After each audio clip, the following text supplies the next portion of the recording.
People think love dies with betrayal. But no. Love dies long before that, silently, like a candle choking on its own smoke.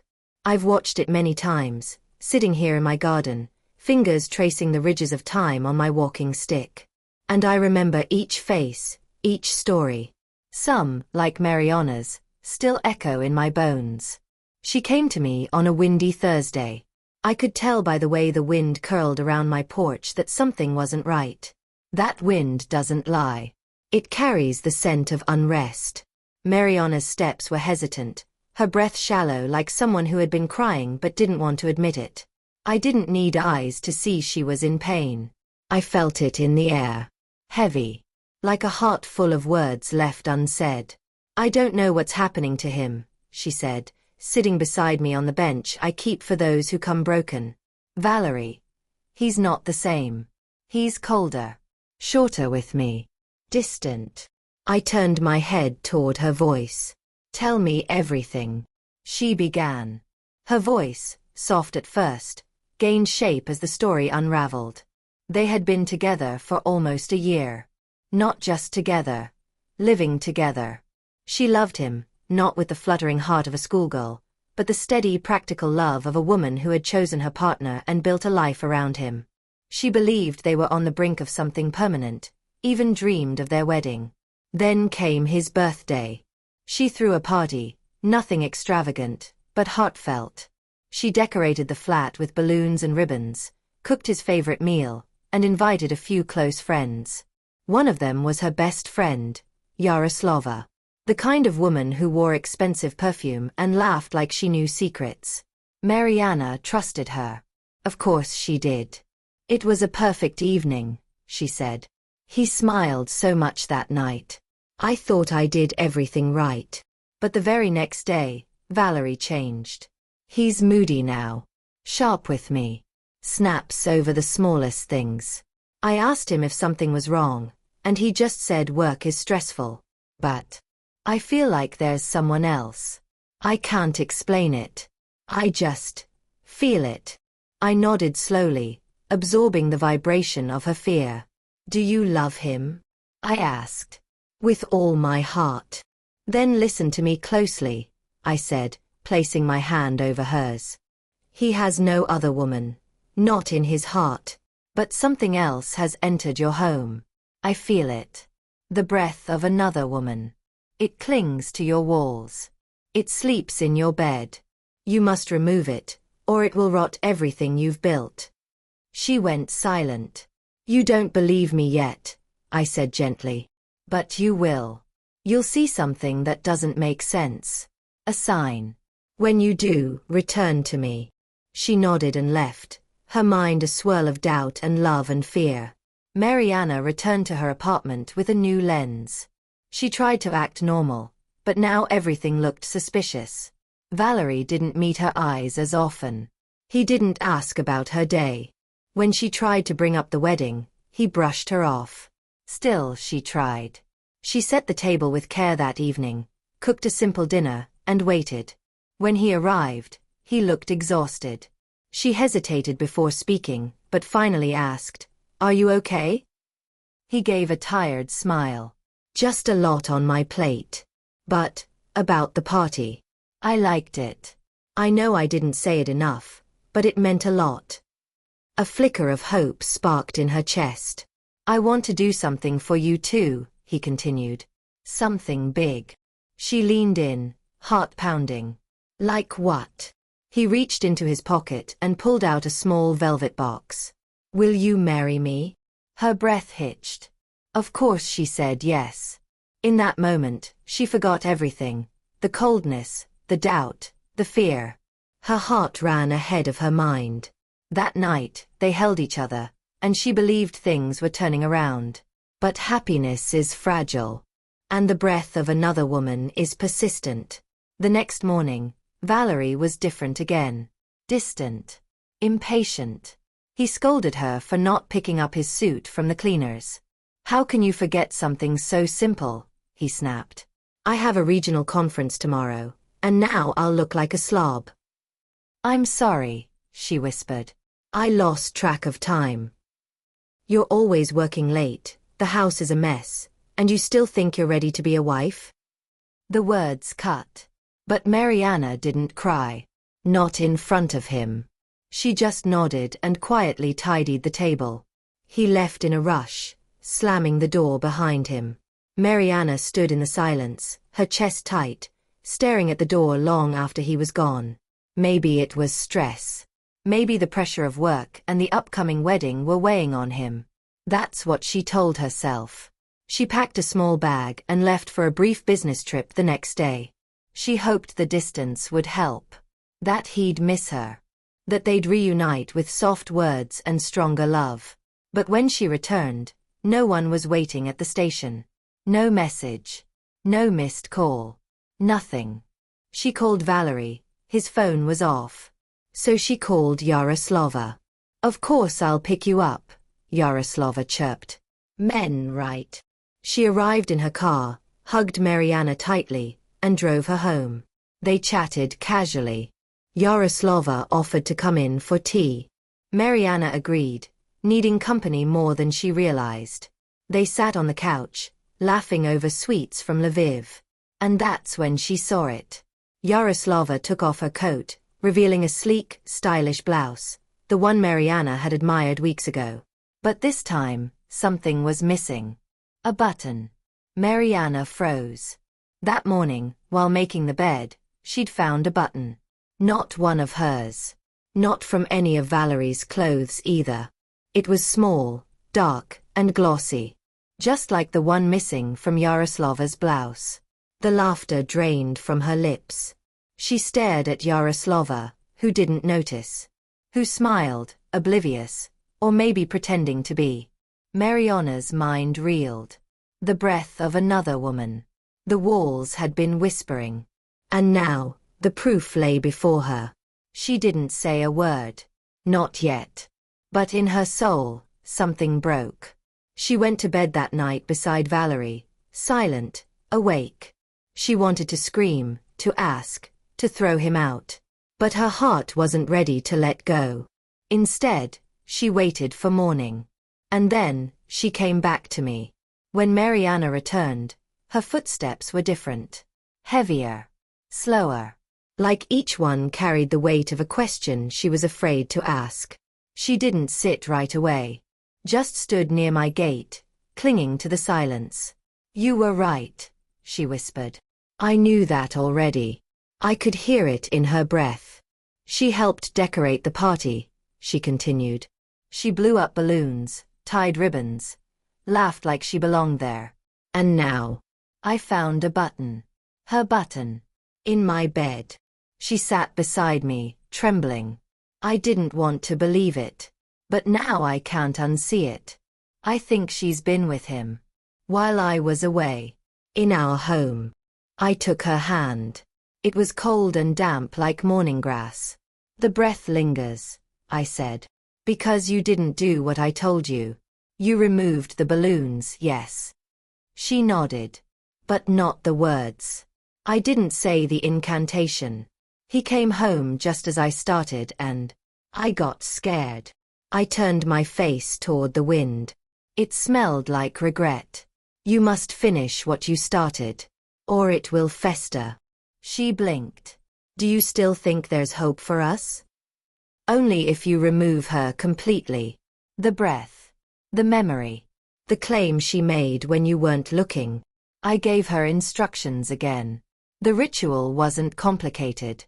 Simple words, carried by wind and conviction. Let her go, I told her. Or lose him. She thanked me and left. That evening, she gathered the leftover balloons, those garish things that once spelled Happy Birthday, Valerie, and took them outside.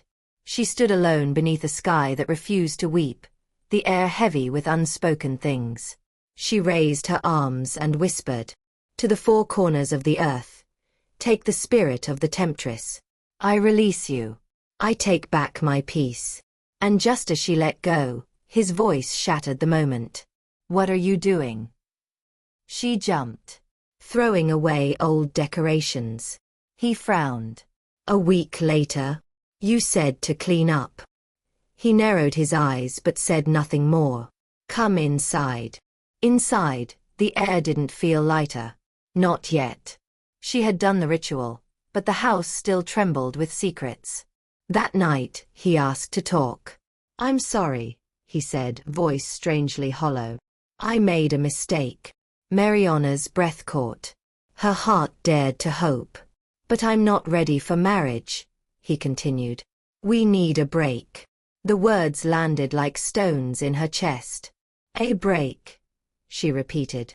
After all this, I don't know what I want anymore. She stared at him, the room spinning. So you're not apologizing for cheating on me, she said quietly. Just for proposing. He looked up sharply. What are you talking about? I know about Yaroslava. His face hardened. You went through my things? No. I found her button in our bed. So now you're spying on me? No, she said, her voice trembling. I'm watching you. There's a difference. He turned away. This is exactly why it won't work. He packed that night. Just like that, he was gone.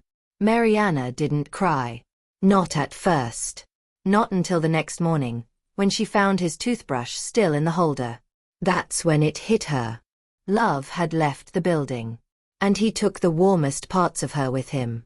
Weeks passed. And then came the most unexpected visitor of all. Yuri.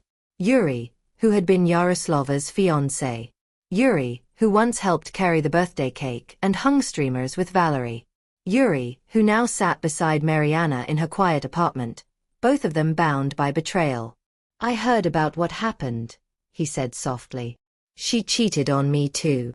They talked. 4 hours. About everything.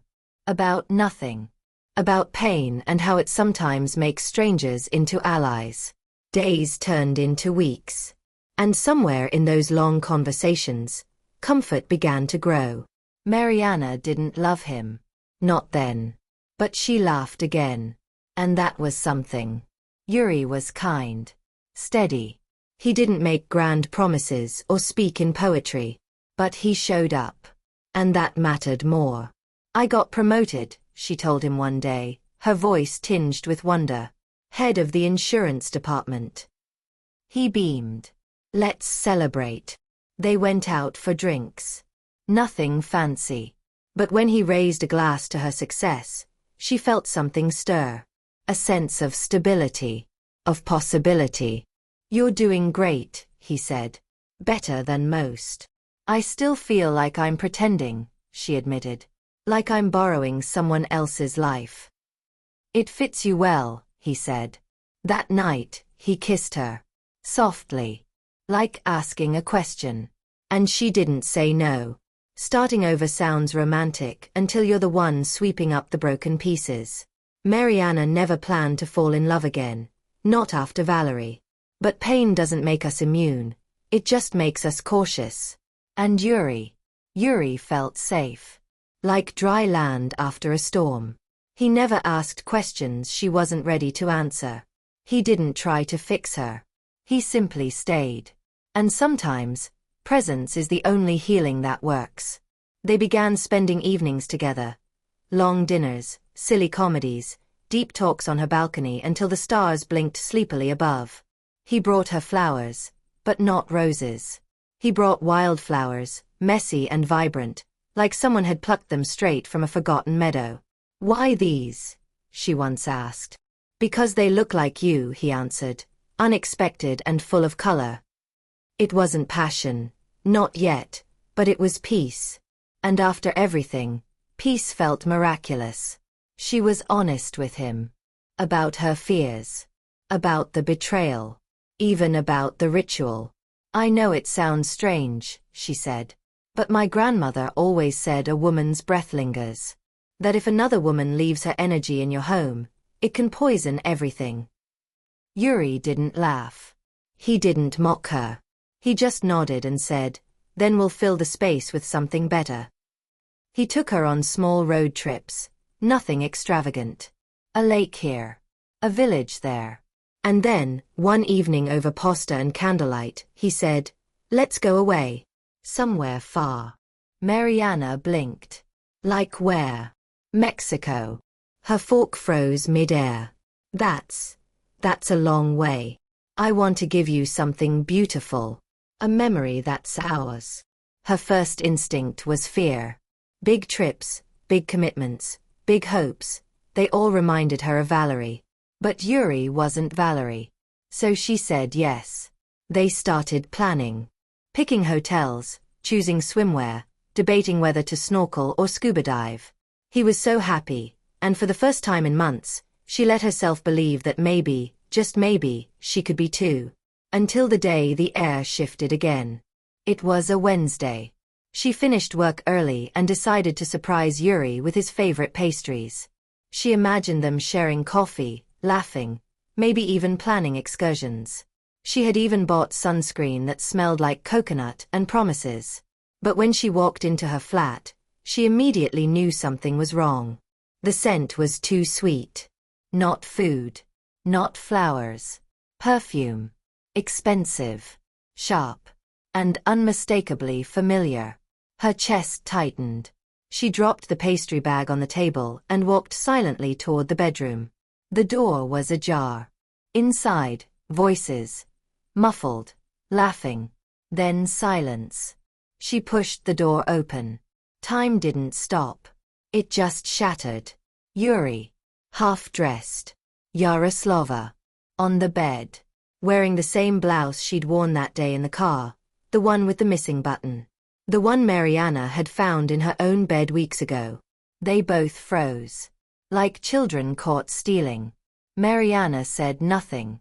Her heart wasn't racing. It was still. Deathly still. Mariana. Yuri stood, scrambling for his shirt. This isn't, look, it's not what you think. Yaroslava smirked. She's not that naive, Yurko. Come on. How could you? Mariana's voice didn't shake. It was quiet. That was worse. I didn't plan this, he said. She came over and You what? She whispered. Tripped and fell into her? He had no answer. Yaroslava slid off the bed, smug and composed. You think he ever really wanted you? You were just a rebound. A safe little distraction. Mariana turned and walked away. Slowly. Deliberately. She didn't slam the door. She didn't scream. She just left the scene of her second heartbreak like a ghost exiting her own funeral. That night, she came to me. She didn't speak right away. Just sat beside me on the bench, the one that holds so many stories, so many sorrows. It happened again, she finally said. I reached for her hand. I tried to build something new, she whispered. I really did. But she came back. Like a shadow. And this time she took him too. Because you never said the words, I said gently. You took out the balloons, but not the curse. The breath stayed. I don't know what to believe anymore. Believe this, I said. As long as her energy remains, you'll keep choosing the same pain in different faces. She wiped her eyes. What do I do? You leave, I said. She turned to me. What? You burn the bridge. You sell the flat. You quit your job. You disappear. She stared at me like I'd slapped her. I just got promoted, she whispered. I've built something here. You've built a prison, I said softly. With memories for bricks. She didn't speak. But I could feel the war raging inside her. Where would I go? Anywhere, I said. Someplace no one knows your name. You start over. And you say the words this time. All of them. She left that night without answering me. I didn't push. I never do. But 4 days later, she returned. I've listed the flat, she said. My resignation letter is on my desk. And I bought a train ticket. I smiled. She was scared. But brave. She packed light. Just the essentials. Clothes. Documents. A photograph of her parents. And the button. The one that had started it all. She left without telling anyone. And just like that, Mariana vanished from the city that had promised her everything but gave her nothing. There's a moment, just before dawn, when the world holds its breath. Between night and morning, between endings and beginnings. That's where Mariana lived now. In that pause. She had left everything behind. The city, the job, the men, even the version of herself that believed love meant suffering. And somehow, in the quiet, she began to heal. The new city welcomed her like an old friend. No one knew her name. No one whispered about her past. She walked its streets like someone just born, unsure but unburdened. She rented a modest apartment above a sleepy flower shop. The air inside always carried hints of eucalyptus and dried lavender. Each morning, the old florist downstairs would hand her a fresh stem of something fragrant, wordlessly. A ritual that felt like a blessing. Mariana spent the first few weeks letting herself be small again. She stopped performing, stopped proving. She cooked for herself, sat by the window, wrote in a leather-bound notebook she never let anyone read. At night, she stared at the ceiling, not haunted anymore, just empty and strangely at peace. But Mariana wasn't one to stay idle for long. Soon, she began to notice how many local businesses struggled with things she used to manage so effortlessly. Paperwork, strategy, marketing. So she offered help. Quietly at first. A free consultation here, a suggestion there. Before long, people came knocking. By the third month, she had clients, real ones. She registered a small consulting agency under her name. Just her. No partners. No pressure. And for the first time, success didn't taste like ambition. It tasted like freedom. She bought new furniture piece by piece, replaced her old clothes with ones that felt more like her, earthy tones, soft fabrics. She even started jogging in the park, her playlist filled with songs that once made her cry but now just made her stronger. Sometimes, memories still visited her. Especially in quiet moments. Valerie's laugh. Yuri's touch. Yaroslava's perfume. But they were ghosts now. Transparent, harmless. Then came the twist I knew would find her. It always does. She was watering the potted violets outside her office when she heard it. Mariana. The can slipped from her hands. She turned. It was him. Valerie. He stood there, stunned. As if he didn't quite believe she was real. His hair was shorter. His suit too formal for this street. But the eyes, those storm-colored eyes, hadn't changed. They still searched her like she was a mystery they couldn't solve. "Is it really you?" he asked. She didn't speak. "I've been looking for you," he said.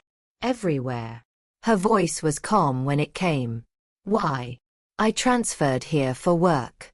New store opening. I had no idea you were here until I saw your name on a municipal register last week. I had to come." The words hung in the air like smoke. "I thought you were happy with her." "I wasn't.